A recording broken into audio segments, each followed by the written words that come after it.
हमारी इकनॉमी से अफगानिस्तान की इकनॉमी बेहतर, हमारी इकनॉमी से नेपाल की इकनॉमी बेहतर। बरतानिया ने भी तो पाकिस्तान को रेड लिस्ट में शामिल करने का फैसला कर लिया है, इसको आप कैसे देखते हैं? इसमें अब किसकी गलती है? ये तो बहरहाल हुकूमत को सोचना चाहिए।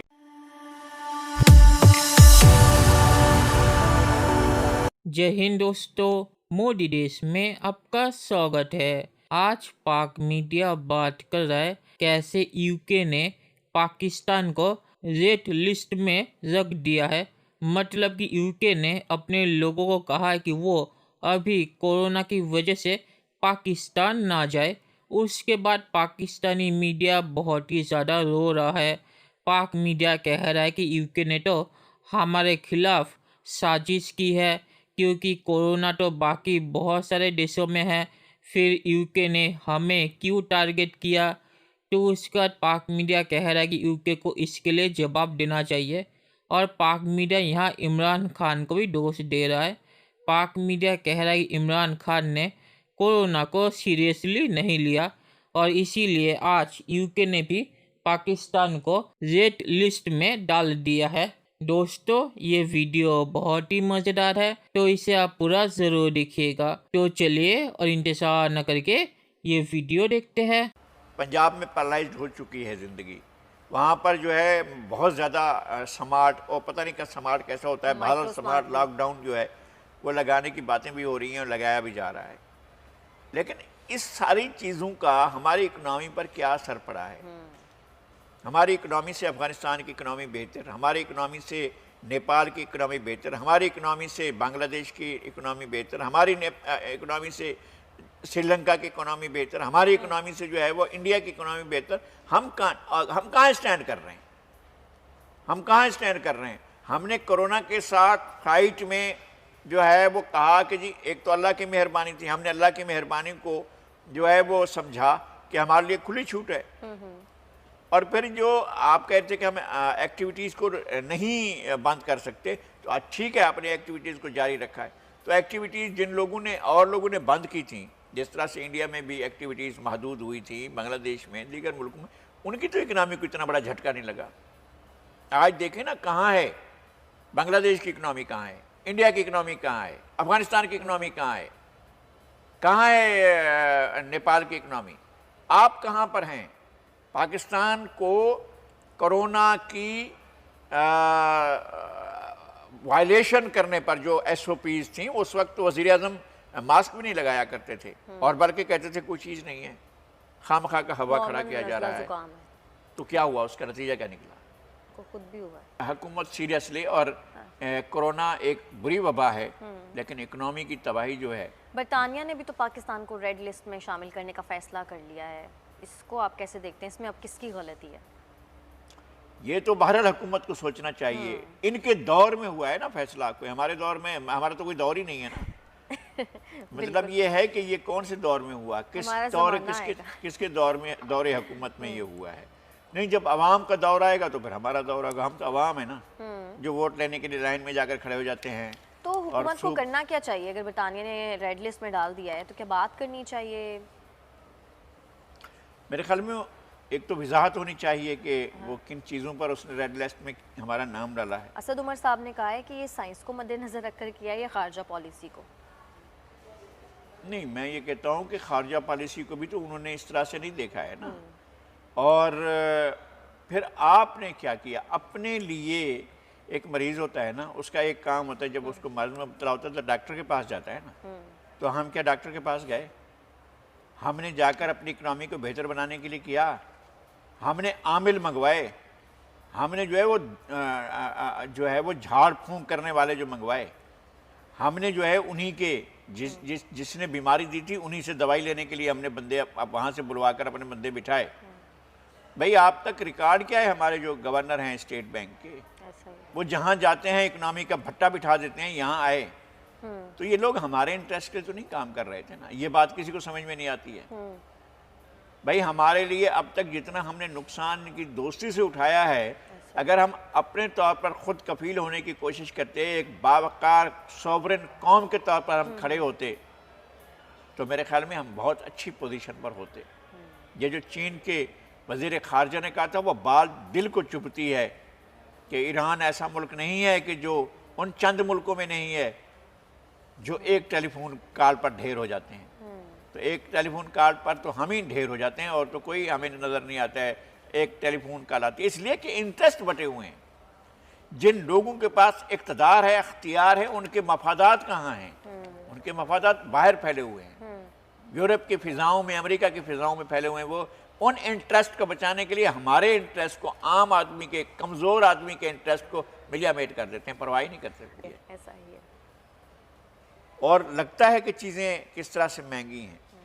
मैं अगर इस कोरोना के आने से पहले और इस हुकूमत की, सरकार की तशरीफ़ आवरी से पहले जो दवाएं लेते थे हम, वो दवाएं अब दुगने से ज़्यादा, 3 गुना से ज़्यादा कीमत पर मिलती हैं। तो फिर अगर इस तरह से लोगों को आपने रखना है तो फिर आपकी मर्ज़ी है।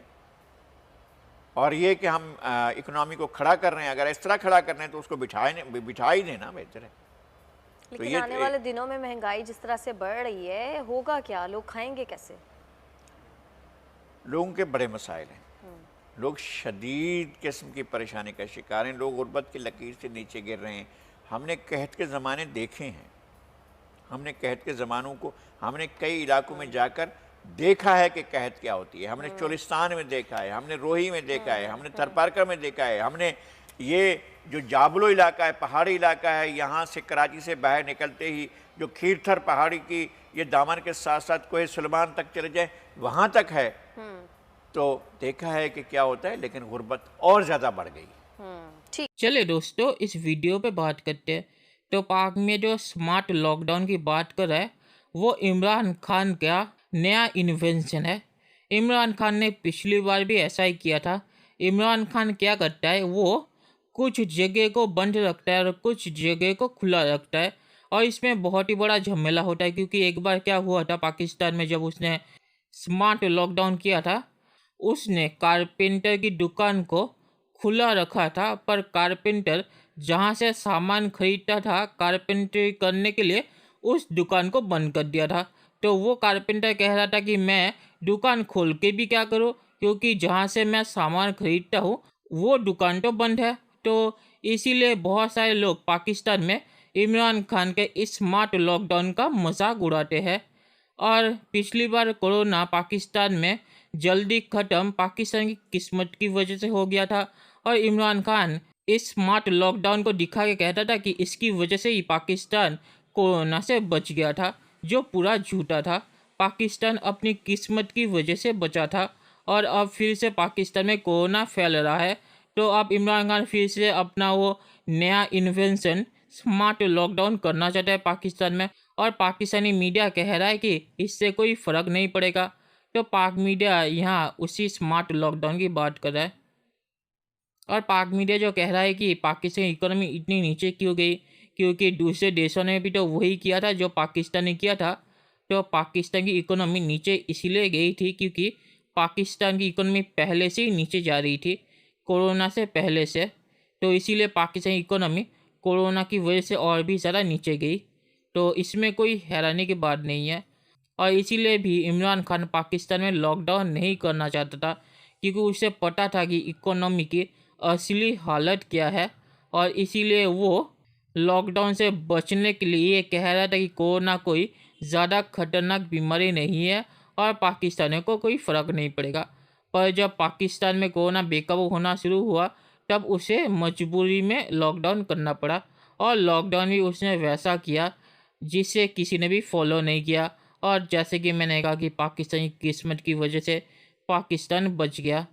तो पाक मीडिया सवाल कर रहा है कि पाकिस्तान की इकोनॉमी इतनी नीचे क्यों गई, तो इसकी यही वजह है कि पाकिस्तान की इकोनॉमी पहले से ही नीचे जा रही थी, कोरोना ने सिर्फ उसे और भी ज़्यादा तेज़ किया था। और पाक मीडिया जो कह रहा है कि यूके ने तो हमें रेड लिस्ट में डाल दिया है, तो इसकी वजह क्या है, तो मुझे लगता है कि ये कोरोना की वजह से ही होगा, क्योंकि उन्हें लगा होगा कि पाकिस्तान में यूके का जो कोरोना है वो बहुत ही ज़्यादा फैल रहा है, और यूके उसी कोरोना को अपने देश में और फैलने नहीं देना चाहता। तो मुझे लगता है कि इसी वजह से उन्होंने पाकिस्तान को रेड लिस्ट में डाला है। और पाक मीडिया कह रहा है कि यूके ने ऐसा क्यों किया है, तो आपको पता होगा कि कुछ महीनों पहले बहुत सारे देशों ने भी यूके को बैन कर दिया था अपने देश में आने से, क्योंकि यूके में भी कोरोना फैल रहा था। तो अभी कोरोना जब दुनिया में फैल रहा है, तब ऐसे बहुत सारे देश बहुत सारे अलग देशों को बैन कर रहे हैं। ये कोई नई चीज़ नहीं है। ऐसा नहीं है कि ये कोई साधारण टाइम है और अभी पाकिस्तान को यूके ने बैन कर दिया क्योंकि उन्हें पाकिस्तान से कोई परेशानी है। तो मुझे नहीं लगता कि इसमें और कोई वजह होगी कोरोना के अलावा। तो पाकिस्तान इसे ज़्यादा ही बड़ा चढ़ा के पेश कर रहा है। और जो कहा है कि हमारे मंत्रियों ने यूके से कहा है कि ये किसकी वजह से है, ये कोरोना की वजह से है या कोई विदेश नीति की वजह से है, तो ये कोरोना की वजह से ही होगी। और पाकिस्तानी मंत्रियाँ भी इसे बहुत ही बड़ा चढ़ा के दिखाने की कोशिश कर रहे हैं कि जैसे कि यूके ने हमारे खिलाफ साजिश की है और यूके ने हमें टारगेट किया है। ऐसा कुछ भी नहीं है। कोरोना की वजह से अभी बहुत सारे देश ऐसी हरकतें कर रहे हैं, ये कोई हैरानी की बात नहीं है अभी। और पाक मीडिया ने जो कहा कि पाकिस्तान में महंगाई बेकाबू हो रही है, तो ये सही बात है। पाकिस्तान में बहुत सारी चीज़ों के दाम आसमान को छू रहे हैं। और पाक मीडिया ने जो कहा कि दवाइयों के दाम दुगने से भी ज़्यादा हो गए, तो ये इमरान खान की गलती है। इमरान खान ने भारत से जो दवाइयाँ पाकिस्तान जाती थी उसको बैन कर दिया था, तो उसकी वजह से पाकिस्तान को बाहर से ज़्यादा कीमत देके दवाइयाँ खरीदनी पड़ रही है। और इसकी वजह से भी पाकिस्तान में दवाइयों के दाम और भी ज़्यादा बढ़ रहे हैं। और आखिर में मैं ये कहूँगी, पाक मीडिया से यही कहा कि इमरान खान को अब कोरोना को सीरियसली लेना पड़ेगा, वरना पाकिस्तान की हालत और भी ज़्यादा ख़राब हो जाएगी। और पाकिस्तान में कोरोना अगर बेकाबू हो गया तो पाकिस्तान की इकोनॉमी इस बार नहीं टिकेगी। तो चलिए देखते हैं कि फ्यूचर में क्या होता है।